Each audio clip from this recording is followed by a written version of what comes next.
Kala itu, pesawat melintasi daratan Afrika. Di antara salah satu penumpangnya ada Habib Quraisy dan ibu tua yang berumur sekitar 65 sampai 70 tahun dengan berpenutup jilbab di sebelahnya. Dalam perjalanan itu, ibu tua menyapa Habib Quraisy dan menanyakan tempat tujuannya dengan menggunakan bahasa Arab yang sangat fasih. "Mau kemana Anda?" tanya ibu tua itu. "Saya akan transit ke Yordan, kemudian melanjutkan perjalanan ke Yaman," jawab Habib. "Asalnya dari mana?" tanya ibu tua itu, juga dengan menggunakan bahasa Arab yang sangat fasih. Kemudian Habib menjawab, "Saya berasal dari Indonesia." Karena mengetahui Habib Quraisy orang Indonesia, kemudian ibu tua itu menggunakan bahasa Indonesia dengan sangat fasih.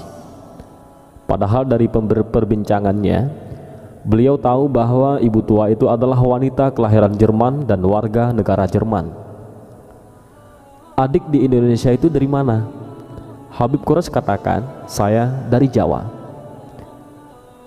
Tak ubahnya seperti mengetahui sesuatu, ibu tua itu lantas merubah dialognya dengan menggunakan bahasa Jawa, yang dialeknya sangat halus dan sampai-sampai Habib tidak paham dengan apa yang beliau katakan.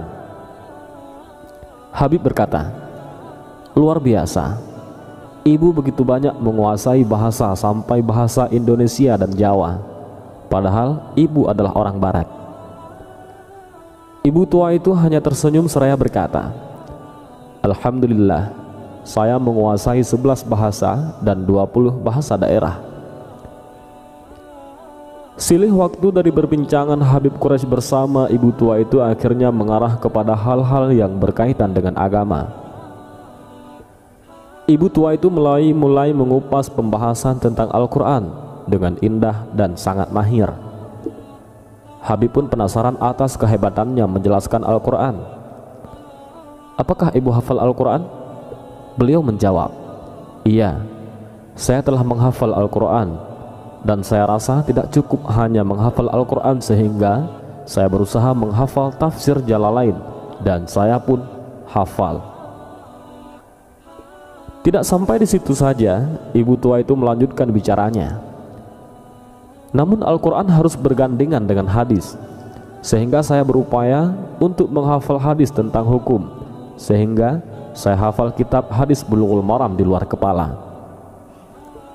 Lantas saya masih belum merasa cukup, karena di dalam Islam bukan hanya ada halal dan haram, tetapi harus ada fadhailul amal. Maka saya memilih kitab Riyadhus Shalihin untuk saya hafal." Kata ibu itu menuturkan pendalamannya tentang Islam kepada Habib Quraisy. Ibu itu kembali bertutur, "Di sisi agama ada namanya tasawuf, maka saya memilih kitab Ihya Ulumuddin.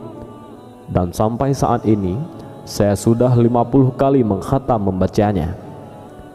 Karena seringnya membaca Ihya Ulumuddin, sampai pada akhirnya bab Ajaibul Qulub saya hafal di luar kepala." Habib Quraisy kagum melihat kehebatan dan luar biasanya ibu itu.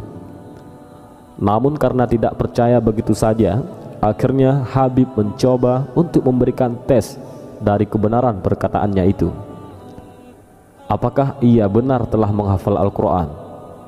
Apakah benar ia menguasai tafsir Jalalain tentang asbabun nuzul dan kaul Ibnu Abbas?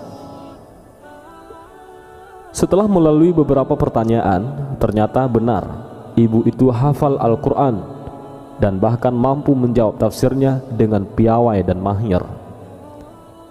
Ketika Habib mengangkat permasalahan Ihya Mawad yang ada dalam kitab Bulughul Maram, ibu tua itu pun menjabarkannya dengan cukup jelas.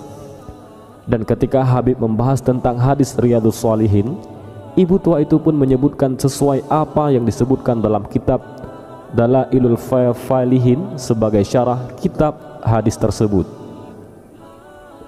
Dan lagi ia menjelaskan masalah psikologi hati berbasis kitab Ihya Ulumuddin pada pasal Ajaibul Qulub. Kembali Habib dibuat terkagum dan heran akan kehebatan ibu tua itu dengan menggeleng-gelengkan kepalanya. Pesawat akan mendarat di airport. Lalu ibu tua itu mengambil tasnya yang ada di kabin. Karena sudah merasa kenal, Habib pun membantu menurunkan 3 tasnya ke lantai pesawat. Namun apa yang terjadi? Subhanallah, saat ibu itu menunduk untuk mengambil tasnya, ternyata keluar dari balik jilbabnya seutas kalung salib. Seperti petir menyambar di siang bolong, Habib Quraisy menunduk lemah. Ibu itu pun tersenyum dan berkata, "Akan kujelaskan padamu nanti di hotel." Habib akan transit selama sehari semalam. Begitupun dengan ibu tua itu.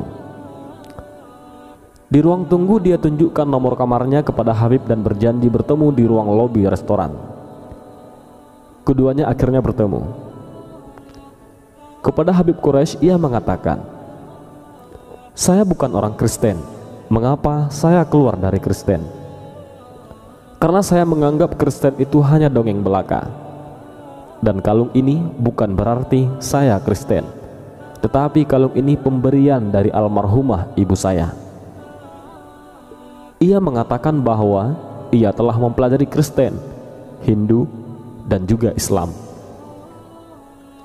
Ia mengungkapkan ketertarikannya mengenai keagungan yang ada di balik wahyu Allah dan hadis Nabi Muhammad. Lalu Habib bertanya, "Apa agama ibu sekarang?" Ibu itu mengatakan, "Saya tidak beragama." Andai ibu masuk Islam, begitu membaca 2 kalimat syahadah, ibu akan langsung mendapat titel ulama karena luasnya ilmu yang dimiliki, kata Habib.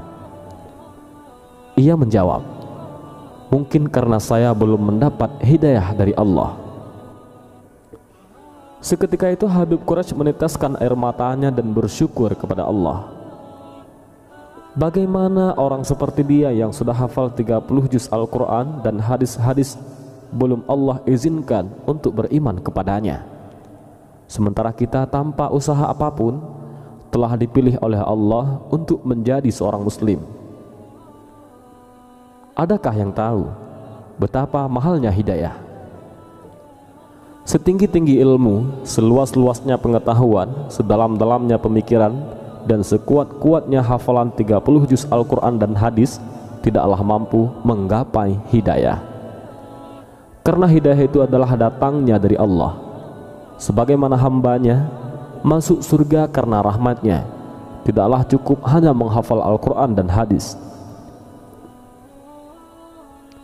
Demikianlah kisah luar biasa ini. Semoga kita dapat mengambil ikhtibar betapa bersyukurnya kita dianugerahi iman dan Islam. Tinggal bagaimana kita mencari dan mempelajari Islam secara kafah.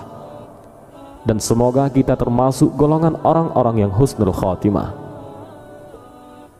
Dan ibu tua itu bernama An-Mari Shimmel, yaitu ahli terkemuka dalam literatur Islam dan mistisme ataupun tasawuf. Beliau dikenal memiliki ingatan fotografis dan beliau berkebangsaan Jerman.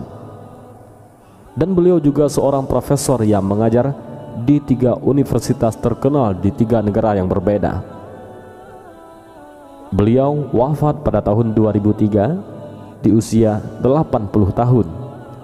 Dan entah bagaimana akhir kisah tentang keimanannya di sisa akhir hidupnya.